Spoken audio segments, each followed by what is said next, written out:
কিছু, কিছু মানুষ আছে যারা যায় রাস্তায় আবার ৪ চাকা গাড়ি এগুলো নিয়ে যায়। তারা আবার নিজেরা মনে করে যেন রাস্তাটা তাদের নিজেদেরই। যে এত বড় রাস্তার পরেও যে মানুষ একটু হেঁটে যাবে, তা হাঁটার রাস্তাটা তো একটু রাখতে লাগবে নাকি? যে একদম গা ঘেঁষে এমনভাবে আসে কিছু, কিছু লোক দেখো পায়ের অবস্থাটা। এর থেকে তো আরো বড়সড় কিছু হতে পারত। এতেই দেখো পাটা কেমন ফুলে গেছে।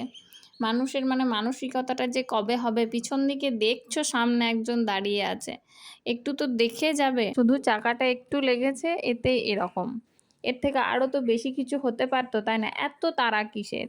এত গাড়ি জ্যাম সবকিছুই ঠিক আছে। কিন্তু রাস্তায় যাওয়ার জন্য মানুষদেরকে তো একটু সাইডটা করে দিতে হবে। যে যাবে নিজের সাইডে যাবে তবুও কেন এরকম হবে? এগুলো কি ধরনের মানুষ? যে একটু রাস্তায় যে মানুষ চলাফেরা করবে এটাও তো করতে পারবে না এদের জন্য। কি রকমের মানসিকতা?